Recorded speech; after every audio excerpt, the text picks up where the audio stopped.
જય હિન્દ વિદ્યાર્થી મિત્રો, ફરી આજે આપણે નવા ટોપિક સાથે ભેગા થઈએ છીએ. હું છું સાયરલ રાઠોડ અને આજે આપણે સૌ એલઆરડી અને પીએસઆઈ કોન્સ્ટેબલના ઇતિહાસનો એક ટોપિક આપણે સિંધુ ખીણની સભ્યતા પૂર્ણ કર્યા બાદ હવે મેં બંધારણનો એક ટોપિક લીધો છે, ભારતીય બંધારણનો ઉદ્ભવ અને વિકાસ.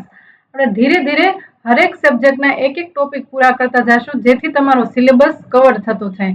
તો આજે આપણે ભારતીય બંધારણનો ઉદ્ભવ અને વિકાસ વિશે થોડીક સમજૂતી મેળવશું. તો સૌ પ્રથમ આપણે ભારતીય બંધારણની સામાન્ય સમજૂતી મેળવીએ. તો વાત કરીએ ભારતીય બંધારણમાં ભારતના બંધારણનો ઉદ્ભવ અને વિકાસ ભાગ 1 તેના વિશે સામાન્ય સમજૂતી વિશે વાત કરીએ. તો સૌ પ્રથમ આપણે વિદ્યાર્થી મિત્રો એ સમજીએ કે બંધારણ એટલે શું. બંધારણ એટલે શું? કોન્સ્ટિટ્યુશન લેટિન ભાષાનો શબ્દ છે, જે કોન્સ્ટિટ્યુરા પરથી બનેલો છે, જેનો અર્થ શું થાય છે? સ્થાપવું એવો થાય છે.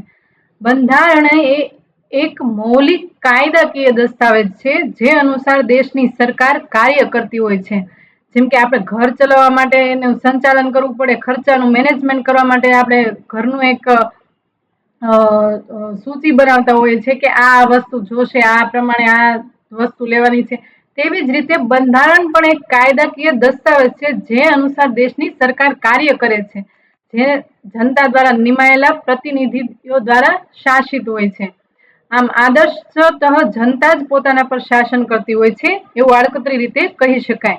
પ્રત્યેક સ્વતંત્ર દેશને પોતાનું એક બંધારણ હોય છે, જે સરકારના મુખ્ય અંગો જેવા કે ધારાસભા, જે કાયદા ઘડવાનું કામ કરે છે, ન્યાયપાલિકા અને કાર્યપાલિકા, જે ઘડેલા કાયદાનો અમલવારી કરવાનું કામ કરે છે અને તેના અધિકારો અને જવાબદારીઓને સુનિશ્ચિત કરે છે.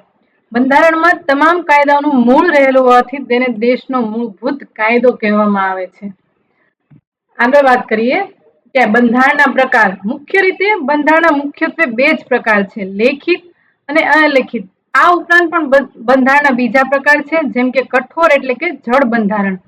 જ્યારે બંધારણમાં સંશોધન કરવાની પ્રક્રિયા અત્યંત જટિલ હોય ત્યારે તેને કઠોર એટલે કે તેમાં સુધારા જ ન કરી શકાય તેવા બંધારણને કઠોર એટલે કે જળ બંધારણ કહે છે, જેમ કે અમેરિકાનું બંધારણ.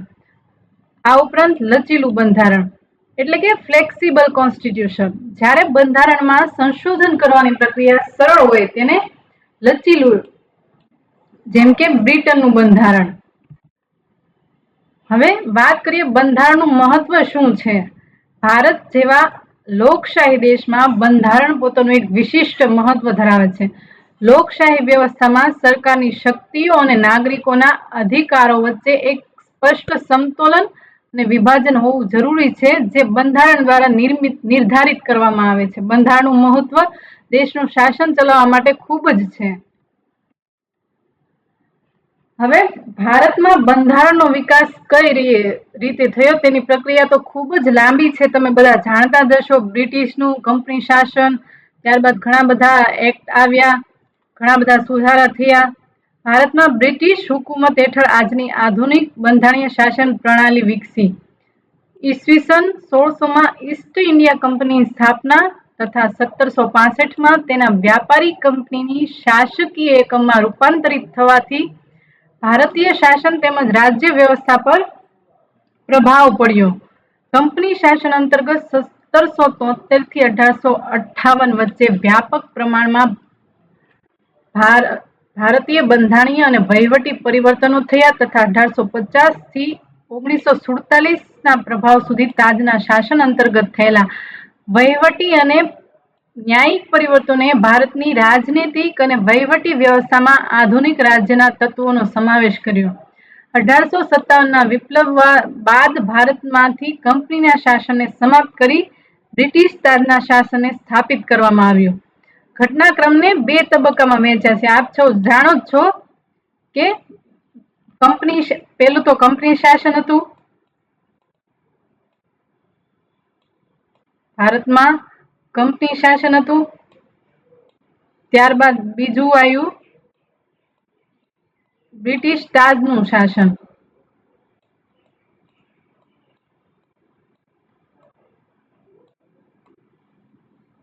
બ્રિટિશ રાજનું શાસન.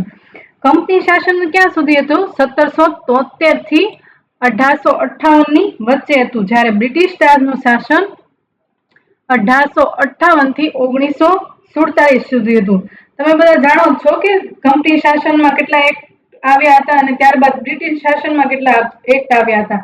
બ્રિટિશ ઇન્ડિયા કંપનીના અંતર્ગત જે કંપની શાસન હતું 1773 થી 1858 વચ્ચે, જેમાં regulating act, East India act, charter act 1793, charter act 1813, charter act 1833 અને ચાર્ટર એક્ટ 1853, ત્યાં સુધી કંપની શાસન હતું. જ્યારે બ્રિટિશ શાસનની વાત કરીએ તો ભારત સરકાર અધિનિયમ 1858, ભારત પરિષદ અધિનિયમ 1861, ભારત પરિષદ અધિનિયમ 1892, ભારત સરકાર અધિનિયમ 1919, ભારત સરકાર અધિનિયમ 1935, ઓગસ્ટ પ્રસ્તાવ, ક્રિપ્સ પ્રસ્તાવ, કેબિનેટ મિશન, માઉન્ટ બેટન યોજના અને અંતે ભારતીય સ્વતંત્રતા અધિનિયમ 1947 સુધી બ્રિટિશ રાજનું શાસન છે.